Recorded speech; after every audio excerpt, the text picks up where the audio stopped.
तो अपने बच्चों को सब कुछ दो, प्रॉपर्टी दो, दौलत दो, धन दो, संपदा दो, गाड़ी दो, बंगला दो, तुम्हारा मन पड़े जो जो दो, पर इतना याद रखो कि अपने बच्चों को एक संस्कार भी जरूर दीजिए।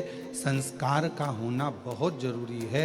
यदि बच्चों में संस्कार नहीं होंगे तो आने वाला समय श्रेष्ठ नहीं होगा। आने वाला समय श्रेष्ठ नहीं होगा। संस्कार का देना बहुत जरूरी है। संस्कार हो बच्चों में तो वो श्रेष्ठता बन जाती है। संस्कार का होना जरूरी। और जितने जितने जीवन में आप श्रेष्ठ संस्कार दे सकते हैं, और हमारा तो निवेदन है, जिस घर में माता पिता का आदर होता है, जिस घर में माता पिता का सम्मान होता है, जिस घर में माँ बाप की इज्जत होती है, जिस घर में बुजुर्गों का सम्मान होता है, जिस घर में बड़ों का आदर होता है, उस घर में कभी संपदा की, लक्ष्मी की कमी नहीं आती है। संपदा बढ़ती चली, संपदा बढ़ती चली। बस आप जितना आदर कर सकते हो, जितना सम्मान कर सकते हो, जितना आदर कर सकते हो वो करो। शिव महापुराण की कथा कहती है, भगवान शंकर का चरित्र कहता है, शिव तत्व कहता है, शंकर भगवान की पवित्र कथा कहती है।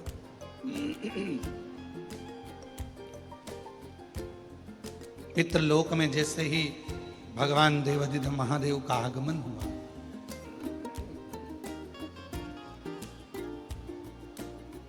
और पितृलोक में जैसे ही महादेव का, भगवान शिव का आगमन होता है, सारे की सारे पितृ खड़े होकर शिव जी का आदर करते हैं, सम्मान करते हैं।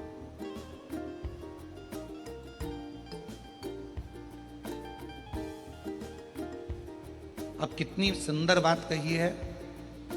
पितृ शिव जी का आदर कर रहे हैं, शिव जी पितरों का आदर कर रहे हैं, क्योंकि हमारे धर्म पत्नी माता पार्वती जी के नाना नानी हैं।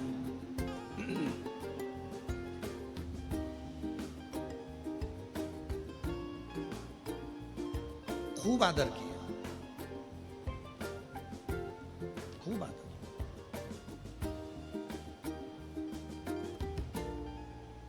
जब पितृलोक से भगवान शंकर जाने लगे, थोड़ा सावधानी से कथा सुनिएगा, बड़ी सुंदर कथा है और ना जाने कितने कितने लोगों का कल्याण करने वाली है पवित्र कथा, कितने जीवों का कल्याण करने वाली यह अविरल कथा। कहा कि पितृलोक से जब भगवान देवाधिदेव महादेव, भगवान शंकर, माँ जगतजननी जगदम्बा माता पार्वती जी पितृलोक से जब जाने लगे, पितृलोक से जब निकलने लगे, जाने लगे, तो पितृलोक से जाते जाते भगवान पितृदेव ने भगवान शिव जी को रोका, और भगवान शंकर को रोका, और प्रणाम कर कर पितरों ने भगवान शिव जी को रोक कर, प्रणाम कर कर, नमन कर कर विनय करा कि आप हमारी बेटी की बेटी आपके साथ में बिहाई है, माता पार्वती जी का विवाह आपके साथ में हुआ है, माँ जगतजननी आपके साथ में बिहाई है। आपसे एक निवेदन है कि संसार में रहने वाला मानव, दुनिया के कई लोग उनसे कहेंगे कि इनको पितृदोष लग गया, दुनिया के कई लोग कहेंगे इनको पितरों का दोष लगा हुआ है, पितृदोष लगा हुआ है, पितरों का दोष लगा हुआ है, पितृदोष लगा हुआ है। पर वो पितृदोष लगता क्यों?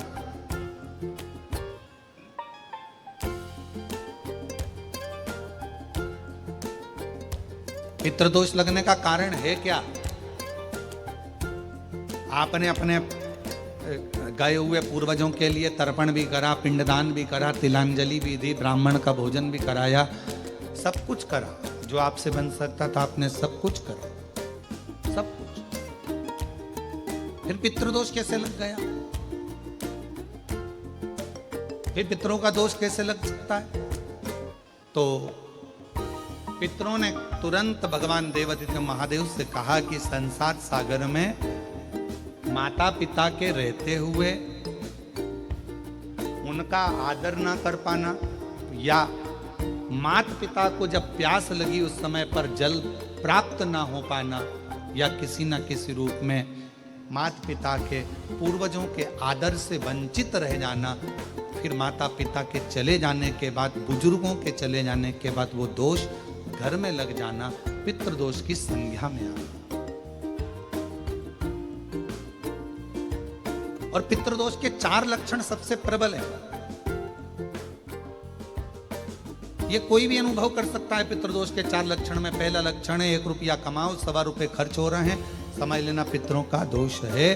दूसरे नंबर का, एक व्यक्ति घर में बीमार है, ठीक हुआ, दूसरा बीमार पड़ गया, तीसरा ठीक हुआ, चौथा बीमार पड़ गया, घर में कोई ना कोई निरंतर बीमार पड़ा हुआ है, दवाई गोली लगी रही है, समझ लो पितरों का दोष है। तीसरे नंबर पर आप कोई पूजन की थाली लगाए, किसी को भोजन देने जा रहे थे, किसी को पानी देने जा रहे थे, किसी को भोजन का कोई नाश्ता देने जा रहे थे, और आपकी ट्रे में से, आपकी थाली में से, आपके हाथ से अगर कोई भरा हुआ पात्र पानी का गिर गया, नाश्ते का गिर गया, थाली गिर गई, कोई दूध का गिलास गिर गया, कोई सामग्री गिर गई, कोई पूजन की थाली तुम्हारे हाथ में है और पूजन की थाली में से मालूम पड़े कोई सामान गिर गया नीचे, समझ लो कि पितृ का दोष है। और चौथे नंबर पर पितरों का दोष का वर्णन किया गया, घर में जितने सदस्य रह रहे हैं, अगर वो किसी न किसी रूप में एक दूसरे पर चिढ़कर बोल रहे हैं, क्रोध कर बोल रहे हैं,